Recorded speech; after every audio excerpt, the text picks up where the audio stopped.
Hello good morning friends, welcome back my channel Reema aspirant life में। आप सब कैसे हैं? आई होप कि आप सब बहुत अच्छे हैं, मस्त हैं। आपकी स्टडी भी अच्छी चल रही होगी।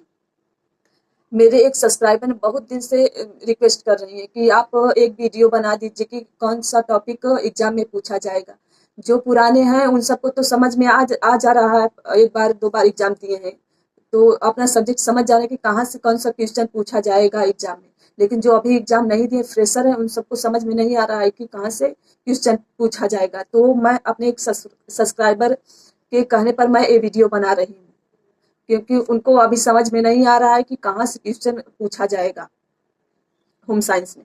इस वजह से मैं ये वीडियो बना रही हूँ। जिस जिस टॉपिक में से क्वेश्चन आ रहे हैं वो टॉपिक मैं बताऊंगी, लेकिन जो टॉपिक नहीं दिया है तो इसका ये मतलब नहीं कि वो टॉपिक में से क्वेश्चन नहीं आएगा, क्योंकि ये एग्जाम सब्जेक्टिव है। तो सब्जेक्टिव में जो 4-5 ब्रांच हैं इन्हीं सब में से पूछेगा, बाहर कहीं से नहीं पूछेगा। इस वजह से घुमा फिरा के हर चैप्टर में से अलग अलग सब्जेक्ट से पूछता ही रहता है। मैं वही आज वीडियो में बताऊंगी। इसके लिए आपको कुछ बातों को एकदम ध्यान से सुनना होगा। अगर आप सब मेरे चैनल पे नए होंगे तो मेरे चैनल को सब्सक्राइब कर लीजिएगा, लाइक और शेयर भी कीजिएगा। चलिए स्टार्ट करते हैं। इस वीडियो में मैं आप सबको बताऊंगी कि लास्ट डे आपकी स्ट्रेटेजी क्या होनी चाहिए, और अगर आप बिना कोचिंग के सेल्फ स्टडी कर रहे हैं तो आप कैसे पढ़ाई करेंगे कि आप अच्छा स्कोर करें। अब तक कुछ नहीं पढ़ा तो क्या करें, पूरे सिलेबस को कैसे समझे, कहाँ से ज़्यादा प्रश्न पूछा गया है, क्या पढ़े और क्या छोड़े, यही सब मैं इस वीडियो में बताऊंगी। चलिए स्टार्ट करते हैं। सबसे पहले मैं आप सबको एक बात बताना चाहूंगी कि सबसे पहले आप सबको अगर होम साइंस की तैयारी करनी है, स्ट्रेटेजी बनानी है, तो सबसे पहले बेस्ट बुक, जो बुक्स होम साइंस के लिए बहुत अच्छी है उसको उसको लेना है। फिर उसके बाद आपको क्या स्ट्रेटेजी बनानी है, कितना टाइम है आपके पास, उसी के हिसाब से आपको प्लान बनाना होगा कि मैं कैसे पढूं और कहाँ से पढूं, किस तरह पढूं कि अपने लिए एक जगह इसमें अच्छा स्कोर करूं और जगह बनाऊं। अब सबसे पहले मैं यूपी टीजीटी की बात करें। जैसे अगर आप यूपी टीजीटी पीजीटी की तैयारी अगर कर रहे हैं तो आपको इसका सिलेबस नहीं समझ में आ रहा है, तो आपको सबसे पहले क्या करना है, एक ही काम करना है, प्रीवियस ईयर उठाना है, या तो घटना चक्र या तो यूथ का जो भी आपके पास हो उसका लेना है। उसको लेने के बाद आप पहले सबसे पहले उसमें प्रीवियस ईयर में देखिए कि आप सबसे पहले कौन सा मतलब कि चैप्टर उसमें ज्यादातर पूछा गया है। अगर जो चैप्टर से ज्यादा क्वेश्चन आए हैं उसको सबसे पहले अपने नोट्स में लिख लीजिए, जो जो चैप्टर आया है उसी हिसाब से आप आगे ऐसे ही करते जाइए, तभी आपको समझ में आएगा। और प्लस उसके साथ साथ अदर स्टेट का प्रीवियस ईयर होना चाहिए। उसके साथ साथ अदर मतलब दूसरी जगह होगा, जैसे उत्तराखंड हो गया, झारखंड हो गया, बिहार हो गया, इन सब जगहों की प्रीवियस ईयर उठा के टीजीटी पीजीटी का देखना पड़ेगा। उसी के लेवल से उसी के हिसाब से आपको तैयारी करनी, तभी आप को इसका सिलेबस और समझ में आएगा। प्लस सिलेबस मतलब सिलेबस आपको पहले सबसे जानकारी सिलेबस की होनी चाहिए। सिलेबस कि इसका सिलेबस कितना बड़ा है और हमें कितना पढ़ना है। जैसे कि होम साइंस में 5 ब्रांच है, तो 5 ब्रांच में से आप तो जानते क्या क्या आएगा। फिर उसके बाद आपको जो भी पढ़ना टॉपिक वाइज पढ़ना है। जैसे मैंने टॉपिक उठा लिया प्रोटीन, तो जो प्रोटीन का उठा लिया तो उसमें से जो जो यूथ पब्लिकेशन का है यूथ वाला, उसमें प्रीवियस ईयर में आप देखेंगे प्रोटीन के बारे में जितने भी क्वेश्चन आए हैं प्रोटीन से रिलेटेड सब उसमें दिए हैं चैप्टर वाइज। ऐसे ही करके आपको सॉल्व करते जाना है। और सबसे बेस्ट तरीका है रिवीजन का। अगर आप अच्छा स्कोर करना है तो आपको बार बार रिवीजन करते जाना है, बार बार रिवीजन करते जाना और अपने नोट्स को पढ़ते रहना है, तभी आप इसको कर पाएंगे। क्योंकि अगली बार 2021 में सीट ज़्यादा थी और तो इस वजह से उतनी परेशानी नहीं हुई, मतलब मेरिट कट ऑफ नहीं गया था। लेकिन इस बार हो सकता है कट ऑफ जाए, ज़्यादा जाए। इस बार वैकेंसी बहुत कम है।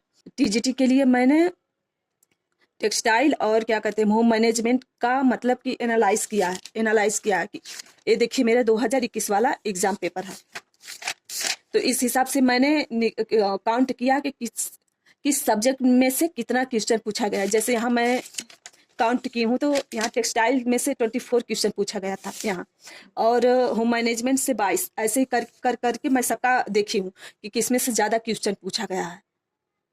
और किस चैप्टर से और किस टॉपिक से पूछा गया, वही मैं दो होम मैनेजमेंट और टेक्सटाइल का आपको बताऊंगी। अगर सबका बताना है तो उसके लिए वीडियो बहुत बड़ी हो जाएगी।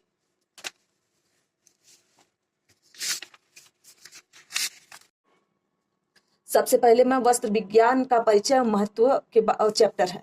इस चैप्टर में से भी क्वेश्चन पूछा गया था। जैसे पूछा गया था कि वस्त्र की सबसे छोटी इकाई क्या होती है, तो वस्त्र की सबसे छोटी इकाई रेशा होता है। तो एक क्वेश्चन बना था इसमें से। तो इसमें से क्वेश्चन हर साल पूछता है इसमें कि वस्त्र विज्ञान का कैसे विकास हुआ है, टेक्सटाइल किस भाषा का शब्द है। तो ऐसे ऐसे क्वेश्चन बनेगा। ऐसे रेशे मैं बता रही हूँ जिसमें से क्वेश्चन बना, और इन रेशों के बारे में पढ़ना तो बहुत जरूरी है, और उनके प्रोसेस के बारे में तो बहुत जरूरी।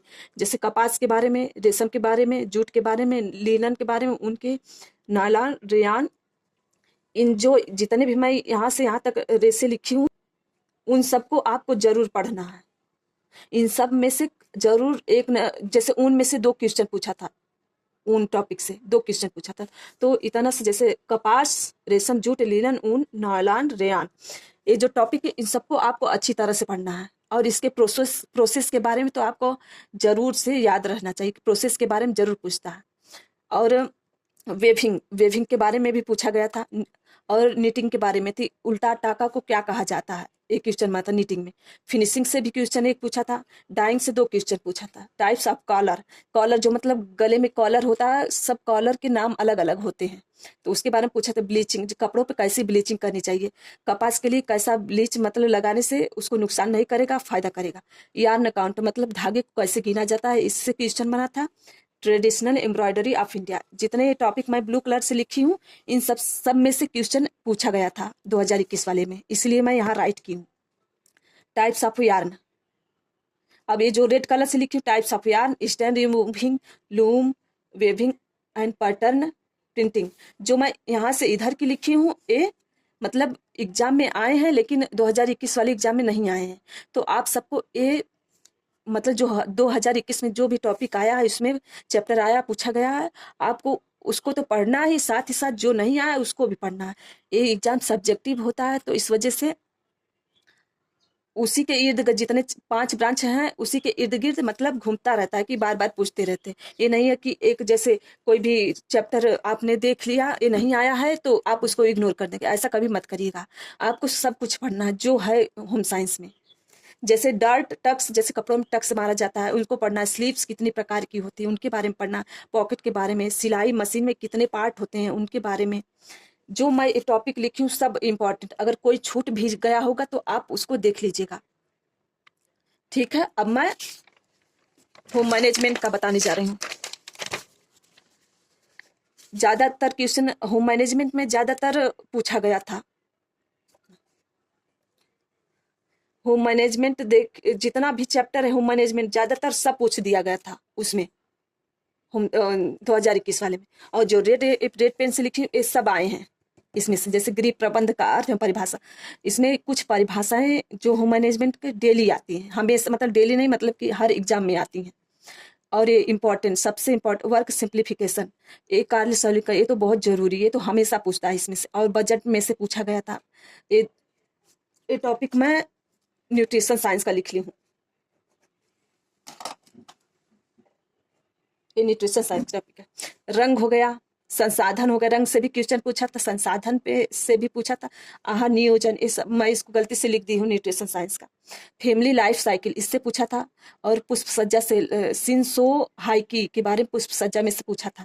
टाइम मैनेजमेंट पूछा था, फैमिली सेविंग पूछा था, परिवर्तन का नियम पूछा था, मनी मैनेजमेंट पूछा था, एनर्जी मैनेजमेंट और फर्नीचर के बारे में पूछा था। और ये जो मैं ब्लैक पेन से लिखी हूँ इसमें से नहीं पूछा था, लेकिन और भी अदर एग्जामों मतलब इससे पहले एग्जामों में पूछा गया है। अगर आपको समझ में ना आए तो प्रीवियस ईयर जो है आप उसके सेट उठा के देख सकते हैं, तभी आपको समझ में आएगा। ऐसे ही स्टडी की जाएगी अगर करेंगे तो। अगर जो जैसे मैं मतलब प्रैक्टिस सेट आप लगा रहे हैं, देख रहे हैं, आपको देखिएगा कि जो चैप्टर आपको समझ में नहीं आ रहा है ना, तो उसको नोट्स में लिख लीजिएगा। एक डायरी रहनी चाहिए आपके पास जरूर से, कि जो नोट्स आप उसी टाइम लिख लीजिए कि मुझे ये तैयार करना है, तभी ऐसे ही स्ट्रेटेजी बना पाएंगे आप होम साइंस के लिए। क्योंकि इसका कट ऑफ ज़्यादा ये मान के चलना चाहिए कि 100 प्लस मान के चलना होगा, तभी कुछ हो पाएगा होम साइंस में। और अपनी स्टडी डेली करते रहिए। अगर मैं और भी बनाऊंगी तो और सब्जेक्ट का तो ये वीडियो बहुत बड़ी हो जाएगी। इस वजह से मैं 2 ही सब्जेक्ट का अभी 2 ही चीज़ का बनाई, टेक्सटाइल का और होम मैनेजमेंट का।